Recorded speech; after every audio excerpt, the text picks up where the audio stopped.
Oi, hoje a gente vai mergulhar um pouco nas ideias de Mais Esperto que o Diabo, do Napoleão Hill. Lembra daquela história do Andrew Carnegie que desafiou o Hill? Lembro sim, para ele descobrir não só o segredo do sucesso, mas principalmente o do fracasso, né?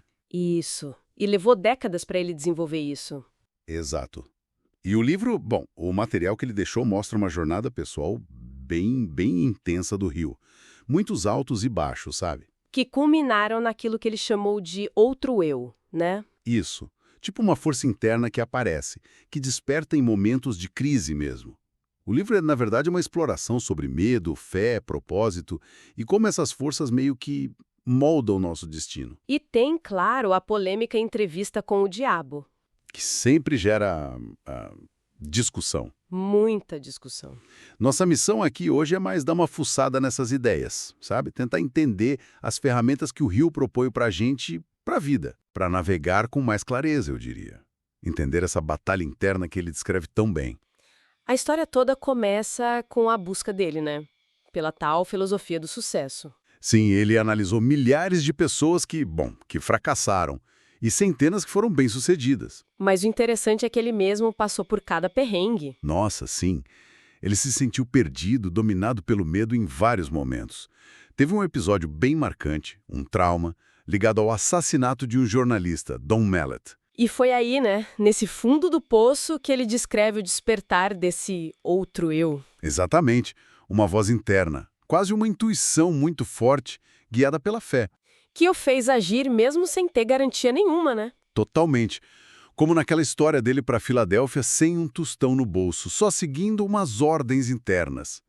A lógica mandaria ficar, né? Com certeza. E essa força, segundo ele, não via limites, não tinha barreiras. É fascinante isso, porque ele coloca essa força interna em contraste direto com a figura do diabo. Ah, sim.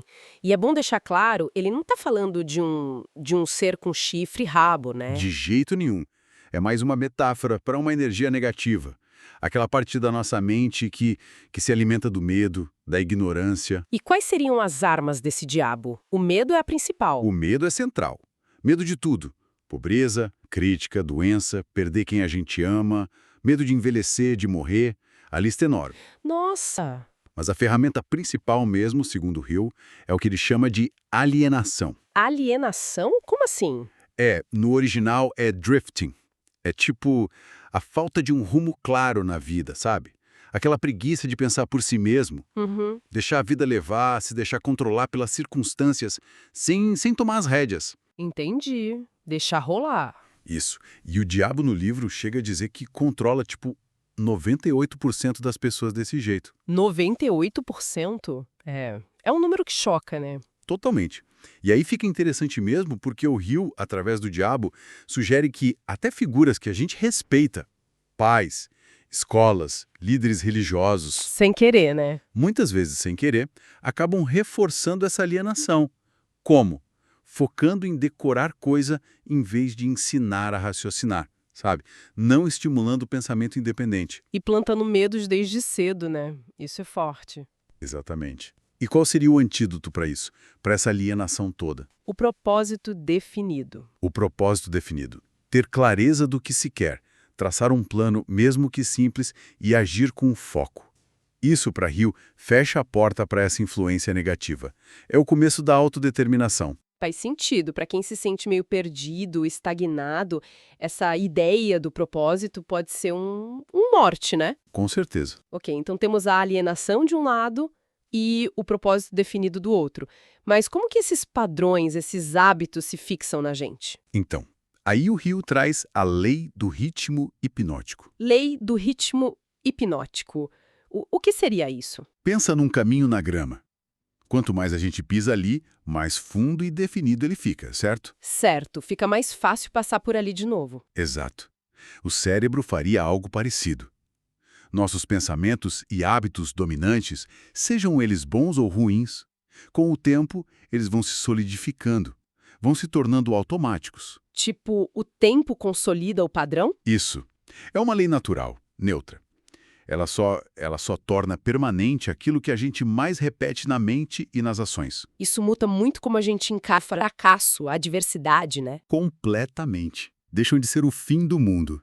Hill chama de derrotas temporárias. E que trazem uma semente de benefício equivalente. Eu gosto dessa ideia. E poderosa, são vistas como chances de quebrar esses ritmos negativos que a gente falou. Oportunidades para aprender, para achar um novo caminho, forçam a gente a ter disciplina, a buscar algo mais, forças espirituais, como ele diz. Aquela crise que desperta o outro eu seria um exemplo disso, então. Perfeito.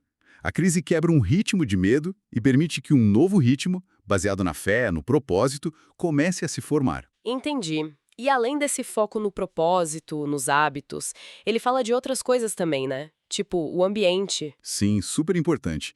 Escolher bem com quem a gente anda, sabe? Pessoas que nos elevem, para não sermos puxados de volta para a alienação. Faz toda a diferença. E ele fala também de harmonia, que é tipo alinhar a mente com outras mentes que têm objetivos parecidos.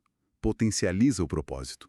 E a cautela. Cautela é basicamente pensar antes de agir, refletir nas consequências, principalmente na hora de escolher com quem a gente se associa, na vida pessoal ou profissional. São peças desse quebra-cabeça, sabe? Para assumir o controle da própria mente. No fim das contas, então, a grande mensagem do Rio parece ser que a batalha principal é aqui dentro, né? Na mente. Sem dúvida. É uma escolha constante.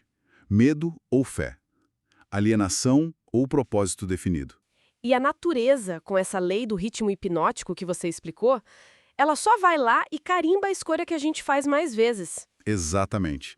Ela consolida o caminho que a gente escolheu trilhar, seja ele de crescimento ou de estagnação. Então, o que fica disso tudo para a gente pensar? Talvez aquela pergunta final inspirada na história Cherokee que ele cita no fim do livro. Qual lobo a gente está alimentando? Exato. Qual lobo interior a gente escolhe alimentar todo dia? Fica aí a reflexão.